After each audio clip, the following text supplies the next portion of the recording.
Hey guys, welcome back to K&S Get Out. My wife is so funny. So funny.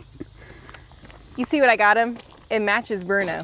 Bruno's not real thrilled about his donut either, but it's okay. He actually didn't want to come down the driveway for you to see him in it. Yeah. Because he is all fed up, energy capacity gone. We got to put him back on the charger, so the donut has to go back on. Yep. And Shannon wanted me to look nice and silly with him. I can't do anything with this. His hand barely even fits in it, but it's funny. It makes Bruno feel better, that's for sure. Well, yeah, you guys are matching donut buddies. Yeah. Look at this guy. Are you a little embarrassed, buddy boy? He says, this stupid donut. Well, and he's most concerned right now because Herc was down here in Goatville and we tried to get him to go look at the yard with us, and then Herc spotted him. Yeah. And he's very embarrassed by it. Sad puppy. So if you missed our last video, I gotta take this off, I'm sweating profusely. I understand, it's okay. I had a pretty good accident with a log and a pallet fork and smashed my hand. And now that the swelling has gone down a little bit more, the bruising is going up, and the cut on the inside that didn't get stitches is kind of the main concern for me. It should have had stitches. But it's okay. I'm being wise about what I'm doing. I have taken my time with all the animals. I'm happy to report that a goat, dog, birds, nobody has gotten my hand yet. Thank goodness. And when I'm doing stuff like that, I keep it nice and wrapped. I appreciate it. I have to report to my nurse whenever she's with me again that I've been good. Hi, What's buddy up, boy? mister? You want to be cool with me? Or do I? I'm being cool with you, aren't I? He just wants to eat mine off my hand. Not that hand. I can see the look in his eye. Yeah. So Bruno got neutered this past whatever day, I don't know. It was the day after I got my visit to urgent care, and his little 6-month-old body repairs a lot faster than my 38-year-old hand. I'm actually jealous. He's looking really good down there. When he's out with us during the day, he doesn't have the donut on. In fact, it's been pretty hot, and so I know it's just that much worse for him. But I'm happy to report he's really not been trying to get after it. I think he did the very first moment we got him home, and I just kind of gave him the commands, and so far, he's leaving it alone.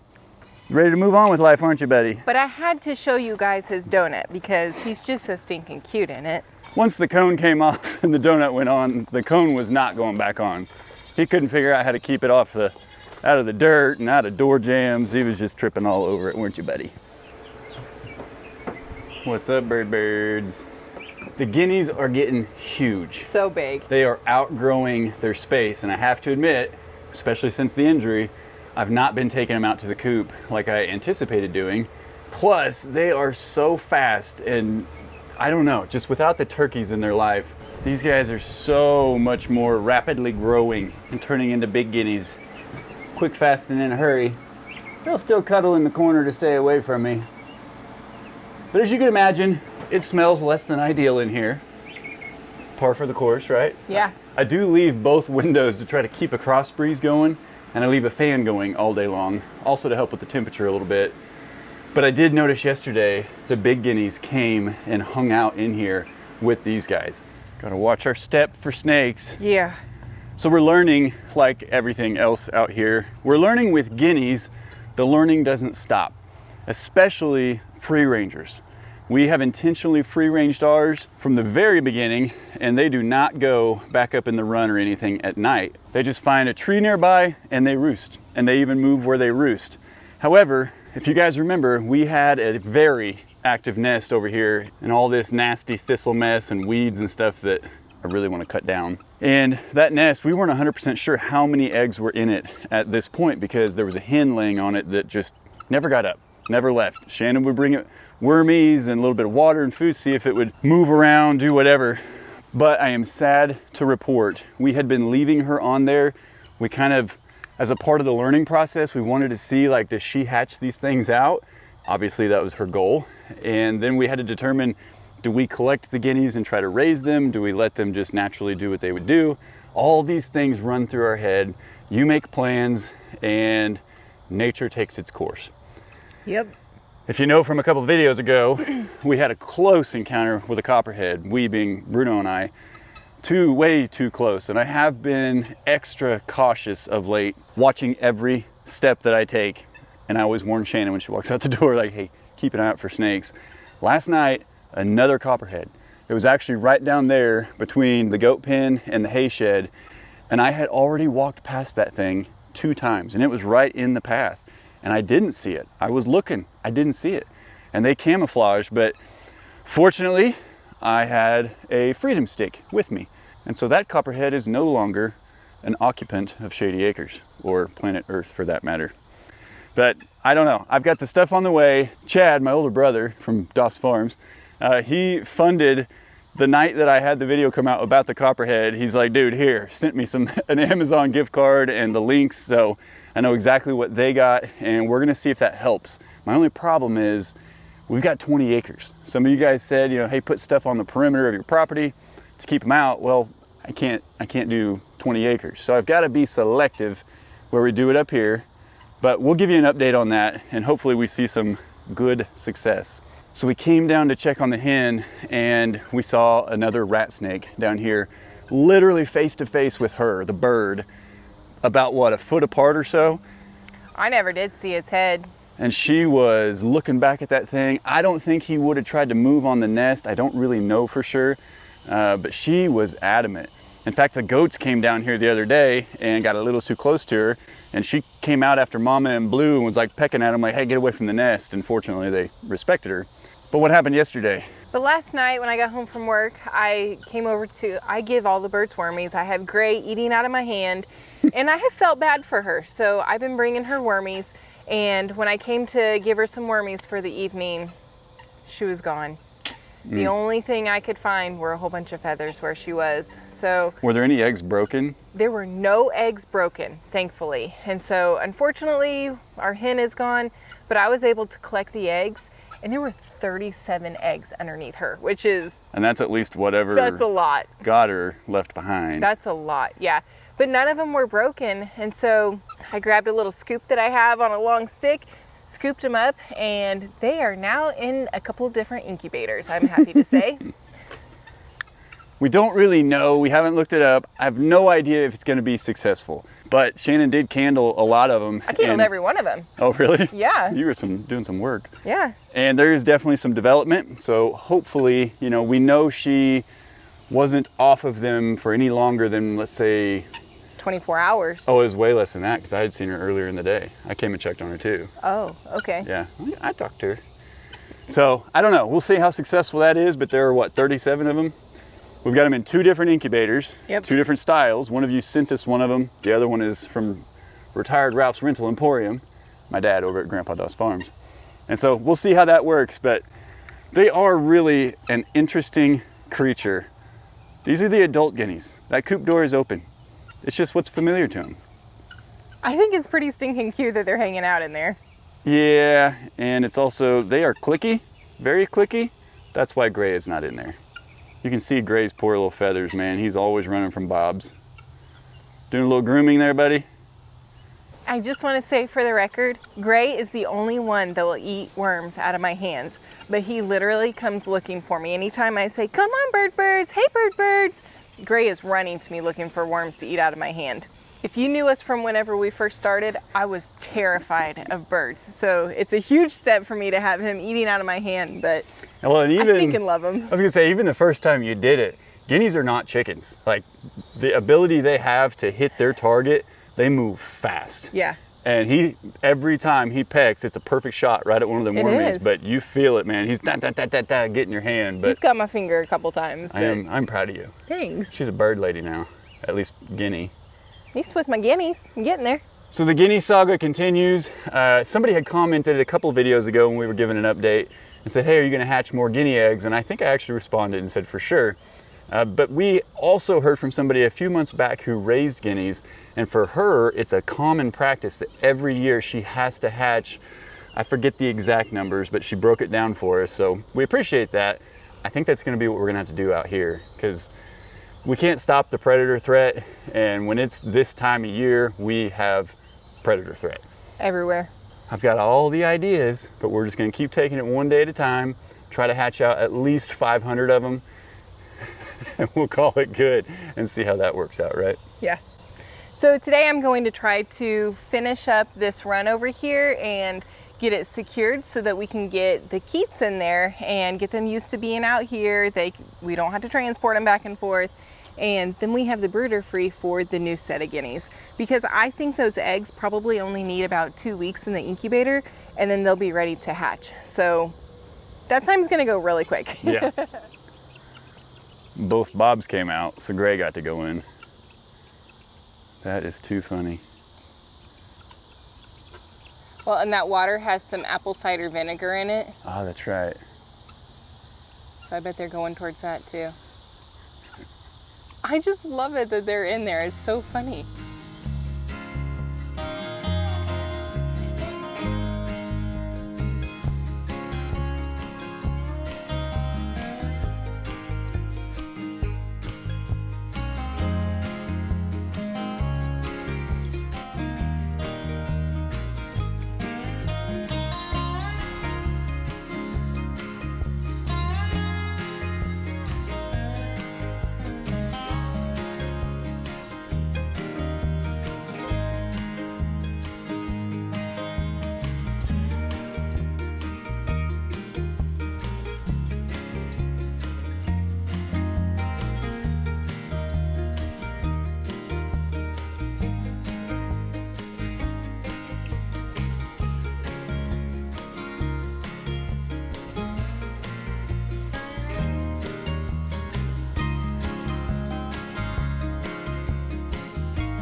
You're such a big helper. Where's your donut? Where's your donut? I have to tattle on him. He doesn't always have his donut on. That's pretty much just when he's by himself or whatever. And he's been doing great at not messing with his sore, and that's fantastic. But we needed some help on finishing the bird run. I don't know about you, but I was kind of having some flashbacks of the first time I did the bird run. Did all those frustrating moments come flooding to your mind? They did a little bit, but you did a great job. We just kind of powered through. I have to admit, lessons have been learned, because both Shannon and I, as we were doing this, brought up different things we had done on that one and things we were going to do. And we were both like, I couldn't care less what this looks like. If it's perfect or not, we're just looking to keep guineas in and predators out. And so I think that's a growth moment. Well, not only that, I literally told Kyle, I don't care what this looks like. I just want to make sure it's secured. Yeah. Yeah, form, no. What's the saying? Function over form, form over function. It just needs to work and do its job. Yeah. And I think that's what it's going to do. That's where we're at. We were hoping to be a little further along and maybe get the guineas over here, but I already took my bandage off because I was sweating too much, and we got to get the goats out. Yeah, that's a whole nother battle. So I think for the sake of wise decisions, we're not going to do it tonight. No. But it is secure. We've got the, I don't know what this stuff is called, chicken wire. Poultry wire. Poultry wire. Netting. All the way around it. We are going to have to get another tarp to put over it just so that the whole thing can be covered. But I think it's at least good enough so that we can bring the birds over. My goal is to leave the little coop on the outside of the run and build some kind of little channel so that we can channel them into the run in the morning, let them be in there, and then channel them back into the coop. I think it's ready for them just to stay in here. I just need to get them some roosting bars and sticks like we have in the one up there and like what they're getting used to in the brooder. I don't know, guys. We've been talking about it the whole time we've been doing this. So before we got going, I mowed out here. Grasshoppers everywhere. Mosquitoes are starting to come out. But I wanted to make sure we didn't have any other snakes over here and that Shannon and I weren't working and accidentally stumbled across one. And so we were looking. This was where the active nest was, and it was all this growth, all that thistle. I'm gonna have to attack that in a totally different manner. I've got a few ideas, but anyway, that's where the active nest was, and we noticed it kind of covered up by my mow, but there's an egg right there, and there's actually an egg in the nest. And we picked them all up. Shannon picked them all up last night. You gonna get them out of there? I don't know if I'm gonna get it out of there or go ahead and put it in there so that... No, let's take them out, because Okay. I think me mowing will be a disruption enough that maybe they'll stop laying here. Because I mean, this was growing out all the way down 10 feet out from there. And it's not that, I mean, they're gonna make another nest. It's what they do. But sometimes if I know this one has been attacked, I don't want them to come back to it and just keep feeding and encouraging something to come back. Because we also studied missing feathers, and that poor girl, man, that hen, she was so determined and she fought back, but there's a line of feathers going all the way out to the edge of the woods, and we don't really know how many eggs were in there, and it stinks. What? Sorry, I had a cricket or a grasshopper land on me, and I don't do grasshoppers. Kind of had a freak out moment. So, you know, in our minds, we can go through like what had happened, what it was, the fact that, you know, it's mostly along the ground. It's either raccoon or coyote or I don't know about raccoons and possums. The only thing about the guineas at night, they are a completely different bird. They are not capable of seeing things coming. They still hear and sometimes will alert at the last minute, but we didn't hear it last night. So it's sad, you know. These are we had the lucky 7 and they're now down to what, 5? Yeah. So we have 3 males and 2 hens remaining from the adults. Of the 9 that are in there, I'm 100% sure, based on some of the pecking that's going on, there's definitely some males in there. And that may be too many, I don't know. But now, with all those eggs up in the incubator, I think we've determined it's just gonna be an ongoing thing. We're bound to get some hens. Yeah, and we're just gonna keep hatching. I've got some friends that may be interested in taking some of the males, or Shannon said she might butcher one and see what it tastes like. No. I can't butcher my own hens. No, not the hens, the males. I don't think I can butcher any of my own guineas. Yeah, we're maybe not to that point in our farming, country life, homestead mentality yet. We'll get there. We'll get there. I know people that will, though. Okay, so that nest we're going to keep an eye on. I'm going to address the thistle. I can't really run a weed eater yet with my hand. Actually, I think I can. No. I know I can. No. I have been advised, and it is smart, not to run the weed eater for today. Maybe I could torch the thistle.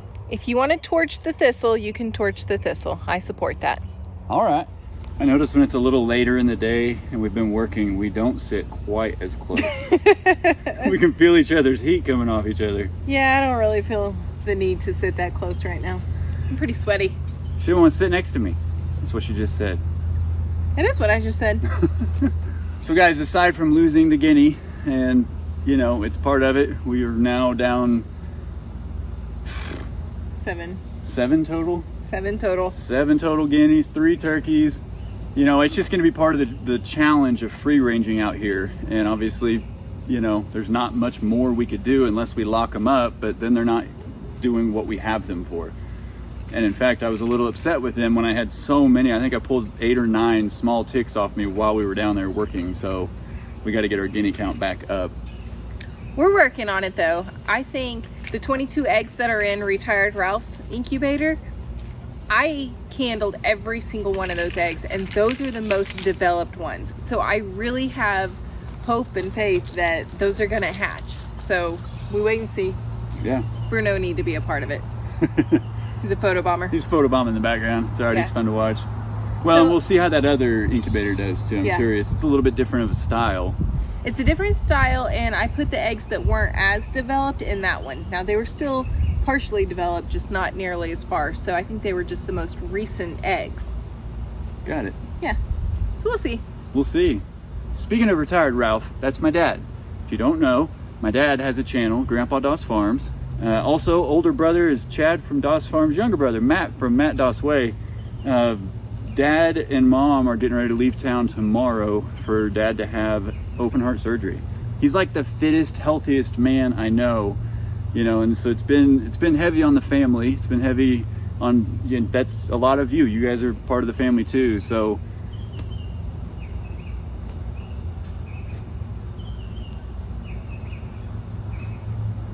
I don't talk about it very often.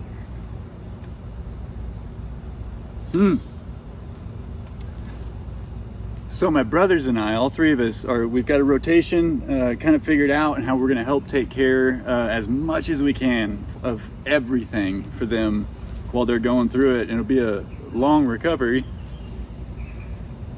I've got a great family, and that includes, we have a great family. That includes all of you guys too. And as bad as I am at asking for help, your prayers are much appreciated. And the operation is Monday morning. And like I said, if you want more details, why he's having it done, what's going on, they've gone through it all in their videos. And I, you know, respectfully, it's their story to tell, and they understand the details.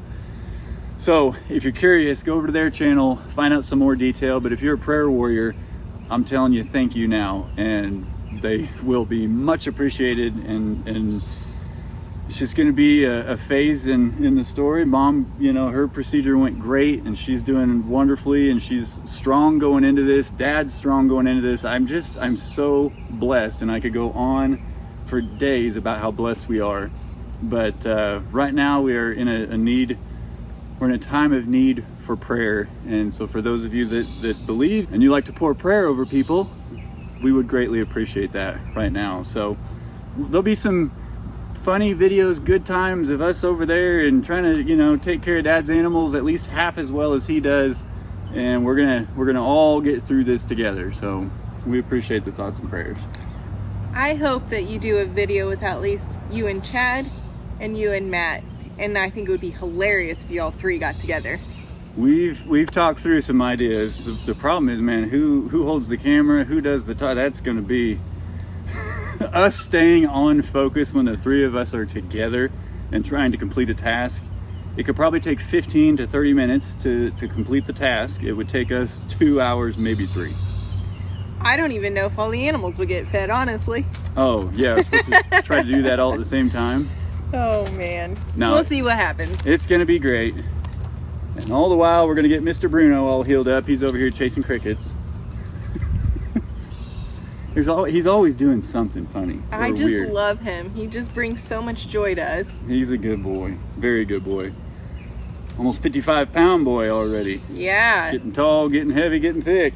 6 months and 55 pounds. What was it that we said that? I think I said 78.6 at 18 months. Yeah, I bet he exceeds that. We'll see. We're gonna find out. Yeah. Yeah. Well, guys, we love and appreciate each and every one of you. We thank you for coming on this journey with us. And as always, we'll see you in the next one. Bye. Oh, sorry. Bye. Gross hand.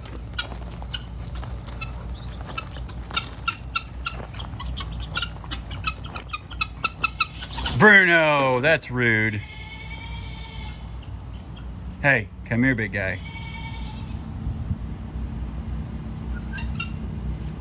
Did the big guineas come to see you guys? We about got your run and everything ready. We're gonna move you up and out of that brooder.